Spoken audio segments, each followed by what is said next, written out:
You believe that vetting people at the border is racist, do you not?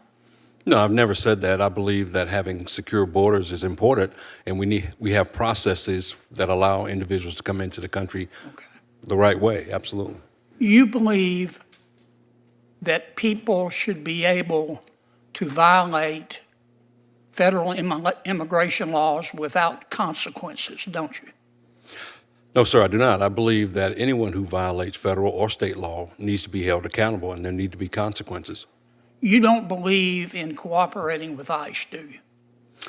I believe in cooperating with federal authorities, as I do. A number of federal agencies I cooperate with, and I certainly would cooperate with ICE if they would cooperate with me. Okay.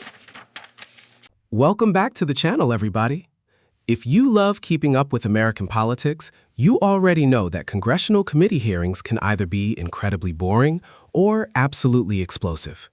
That snippet you just watched is definitely the latter.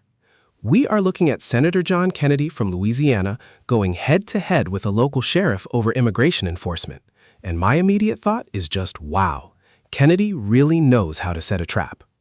Regardless of where you fall on the political spectrum, you have to appreciate the raw skill of a politician who shows up to a hearing with exact quotes and absolute receipts. He doesn't just ask questions, he conducts a masterful cross-examination. We are going to watch the full exchange and break down exactly how Senator Kennedy corners the witness here.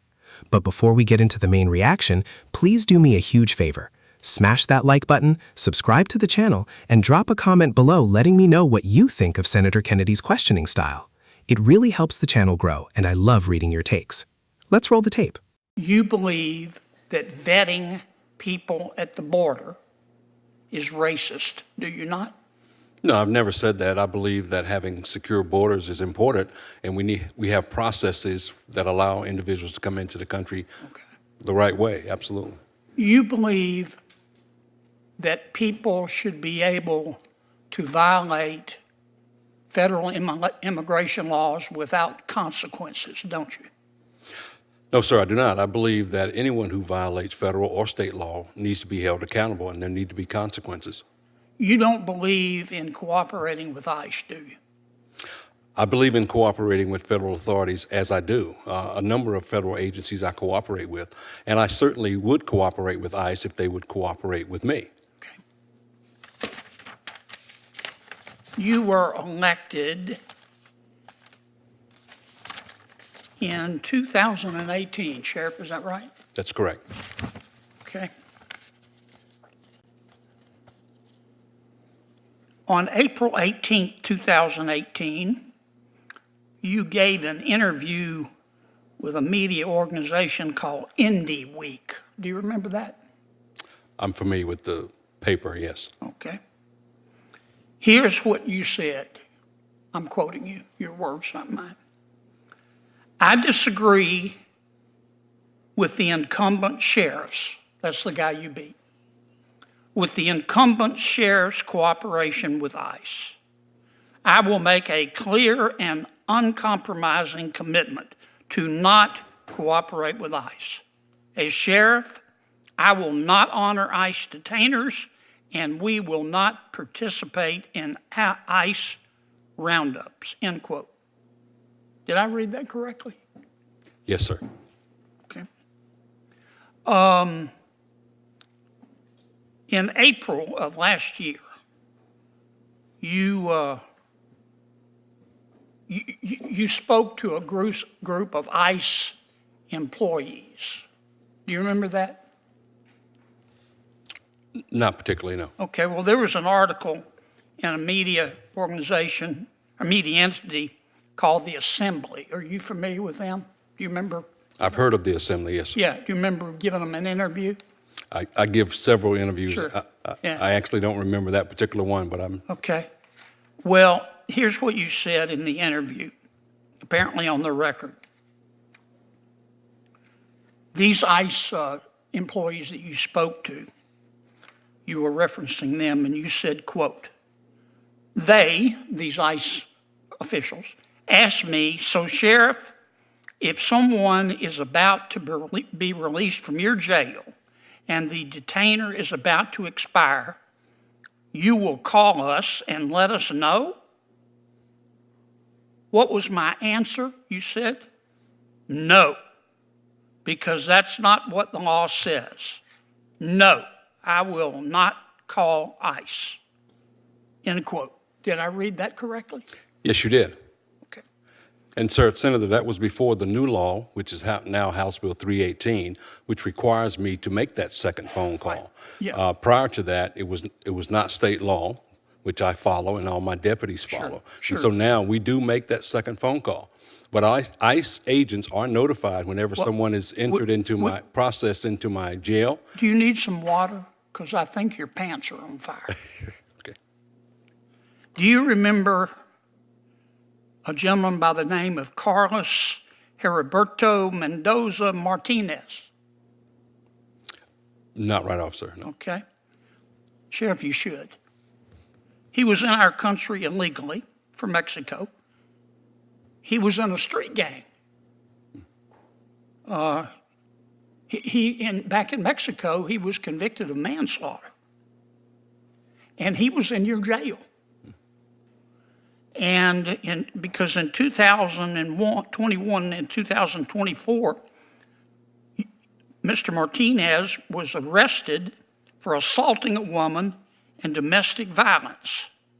And ICE placed a detainer on this guy because he was in our country illegally. And he was a criminal. And he was in your jail. And you wouldn't honor that detainer, would you? I can't say that I did not honor the detainer. I can. I can say what I did honor was the conditions of the release that were issued by a judge. And so therefore, and once again, ICE was notified that they could come pick up this individual. Do you really believe in public safety? Yes, sir, I do. You would allow someone in our country, illegally, convicted of manslaughter, convicted of domestic violence, in your jail. ICE says, please hold him when his time is up. We want to get this criminal out of our country. And you said no? ICE was notified that they could come pick up the individual, and for some reason they did not. And the judge issued the conditions of release. I am a custodian. I do not determine who is released or held. I follow the court's order. Sheriff, I don't mean any disrespect, but you ought to be ashamed of that. How can you possibly be for public safety if you hate our immigration laws so much that you would let a convicted murderer back on the street? Do you really hate immigration laws that much?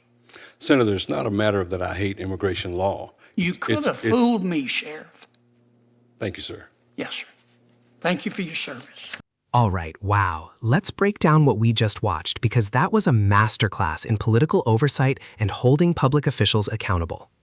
As a political enthusiast, my biggest takeaway here is the importance of preparation, and Senator Kennedy clearly did his homework. He uses a classic, highly effective lawyer's tactic right out of the gate. He starts by asking the sheriff very broad, agreeable questions. You believe vetting people at the border is racist, right? And you don't believe in cooperating with ICE, do you?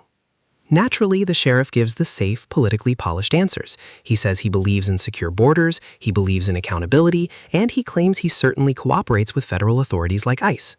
But Kennedy already knew the answers he was going to get, and he had the trap fully set. He immediately pulls out an interview from 2018 where the sheriff specifically campaigned on a promise not to cooperate with ICE, stating he wouldn't honor ICE detainers. Kennedy then pulls out another interview with a media outlet called The Assembly, catching the sheriff on the record refusing to notify ICE when an inmate's detainer is expiring. It is a brutal moment for the witness. You can actually feel the tension through the screen when Kennedy drops the line, "Do you need some water? 'Cause I think your pants are on fire." It's peak Capitol Hill theater, but it also serves a very serious purpose, exposing contradictions in a public official's testimony. Then, the exchange shifts from political debate to real-world consequences, and this is where Kennedy's argument hits the hardest. He brings up a specific, tragic case involving a dangerous individual who was in the country illegally, had a history of manslaughter and domestic violence, and was sitting right there in the sheriff's jail. ICE placed a detainer on him, essentially saying, "Please hold this guy so we can get him out of the country," and the local jail let him walk. Now, looking at this objectively, the sheriff tries to defend himself using procedure. He argues that he is just a custodian following a local judge's release conditions and adhering to state law. He is highlighting the massive, messy friction we have in our legal system between local jurisdictions and federal immigration mandates. But in the court of public opinion, and in the context of this hearing, Senator Kennedy absolutely wins this debate. Kennedy forces the issue out of the legal weeds and brings it back to basic common sense and public safety. He looks right at the sheriff and asks the question that every American watching is probably thinking. How can you claim to be for public safety if your policies allow a convicted murderer to be released back onto the streets instead of handing him over to federal authorities? Ultimately, this video is a perfect example of why congressional oversight matters. Senator Kennedy cuts right through the talking points, uses the sheriff's own words against him, and shines a massive spotlight on the real-life dangers of a disjointed immigration system. It's an incredibly compelling piece of political accountability. But that's just my take on the exchange. What did you guys think of Senator Kennedy's strategy here? Let's get the debate going down in the comments, and I'll see you in the next video.